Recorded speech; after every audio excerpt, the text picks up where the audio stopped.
যাই হোক, আমি কুরআনুল কারীমের একটি আয়াত তেলাওয়াত করেছি, যে আয়াতটা আজ থেকে ৪৫০০ বছর আগে আমার এবং আপনাদের আমার এবং আপনাদের পিতা ইব্রাহিম, জাতির পিতা ইব্রাহিম আলাইহিস সালাম আল্লাহর কাছে দোয়া করেছিলেন যে আল্লাহ,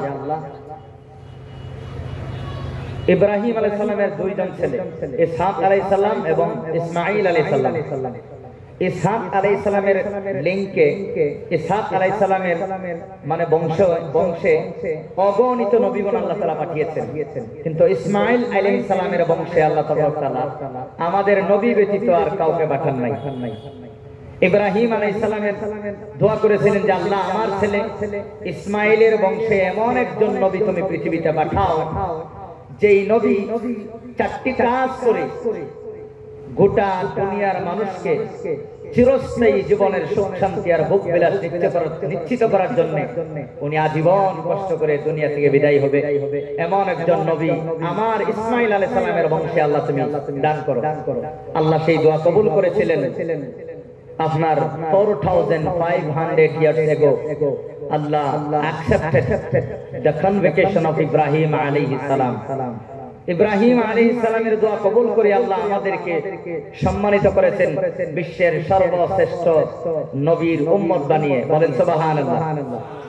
রাসূল হাদিসের মধ্যে বলেন, ইন্নাল্লাহ ফাদ্দালানি আলাল আম্বিয়া, নিশ্চয় আল্লাহ আমারে পৃথিবীর সব নবীগণের সর্দার বানিয়েছেন। চিল্লায়া বলেন সুবহানাল্লাহ। রাসূল শুধু বিশ্ব নবী নয়, নেতা যত বড় হয় তার নেতার যত বড় হয়, নেতার তলে যারা থাকে তাদের পজিশন তত বড় হয়। কথা বলেন ঠিক কিনা? যত বড় নেতা তার পিয়েরও তত দাম হয়।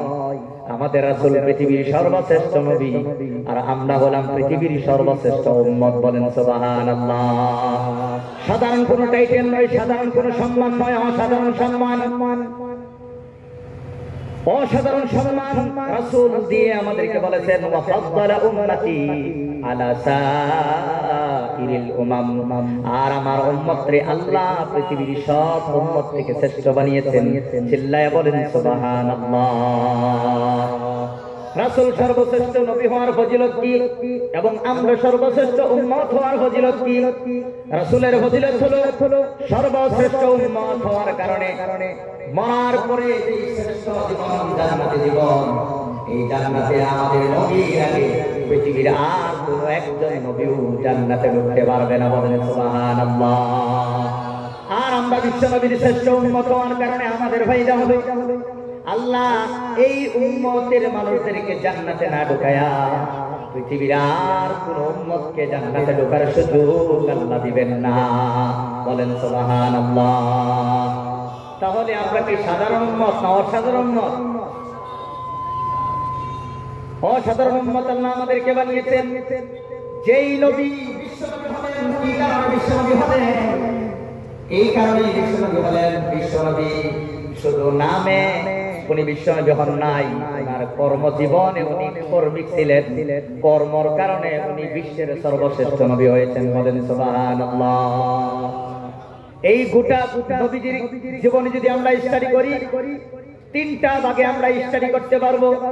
জন্ম থেকে নিয়ে 40 বছর বয়স পর্যন্ত নবীর 40 বছরের মক্কি জীবন, তারপরে নবুয়ত প্রাপ্ত থেকে আরম্ভ করে হিজরত করার আগে পর্যন্ত 13 বছরের মক্কি জীবন, তারপরে হিজরত করার পরে 53 বছর বয়স থেকে নিয়ে 63 বছর বয়সের মদিনার 10 বছরের জীবন।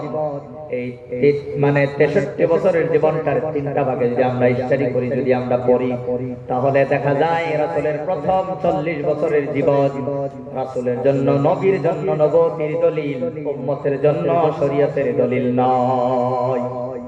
রাসূল যে বিশ্বনবী হবেন, কিভাবে বিশ্বনবী হবেন, একটা অলৌকিক মুজিজা ঘটনা দিয়া রব্বুল আলামিন 40টা বছর রাসূলকে ফিট করেছেন, রাসূলকে কমপ্লিট করেছেন, রাসূলকে আমানতদার হিসেবে গোটা পৃথিবীর মানুষের সামনে উপস্থাপন করেছেন। রাসূল সত্যবাদী হিসেবে গোটা পৃথিবীর মাঝে আপনার উপস্থাপন করেছেন।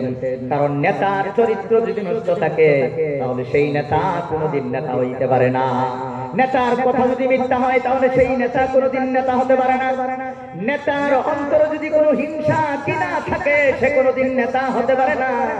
40টা বছর কাফির বেঈমানেরা যখন হয়তো বলতো যে তোমরা কেমন নবী মানো, নবী তো এইটা করছে এইটা করছে, 40টা বছরে আল্লাহ রাসূলকে এমন ভাবে আল্লাহ পাক্কা করলেন যেন কোনো কাফির বেঈমানে একটা আঙ্গুল তুলে রাসূলের বিরুদ্ধে গোটা জীবনের বিপক্ষে একটা বার কোনো কমপ্লেইন করতে যেতে না পারে।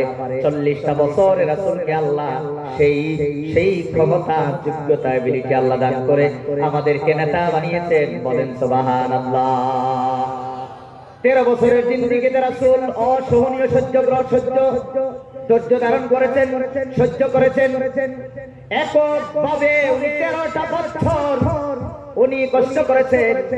জীবনে অনেক দুঃখ কষ্ট নিয়ে উনি ইসলামের মিশন চালায় গেছেন।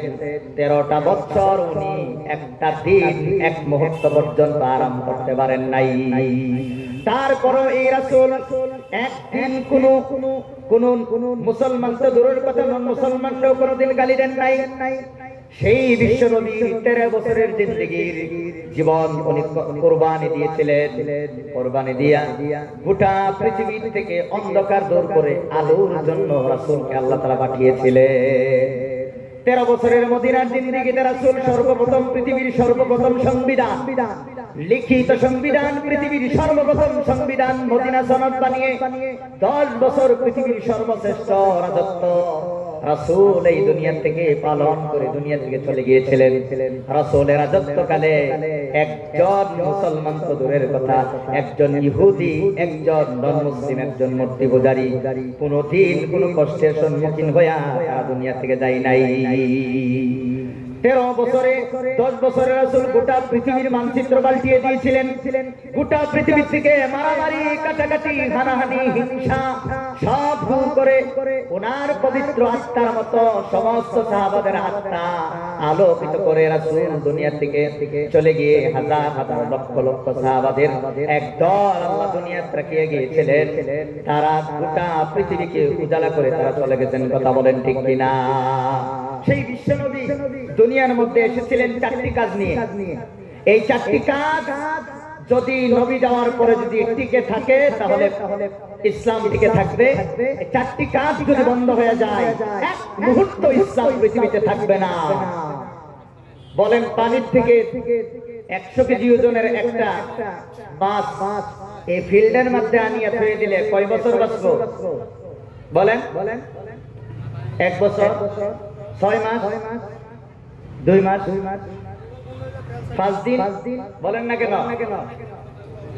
পানির থেকে একটা মাছ উঠে এই জায়গায় রাখলে বাঁচার 5 দিন তো দূরের কথা, 1 দিন বাঁচাও অসম্ভব। কথা বলেন ঠিক কিনা? তাহলে একটা এত শক্তিশালী এক মাছ তার জায়গা থেকে সরাইয়া দিলে, তার খোরাক থেকে সরাইয়া দিলে যদি একটা দিন বাঁচতে না পারে তাহলে ইসলামের রাসূল নিয়ে আসা 4টা মিশন যদি পৃথিবী থেকে ধ্বংস হয়ে যায় তাহলে 1 সেকেন্ড পৃথিবীতে কোনো মুসলমান টিকতে পারবে না।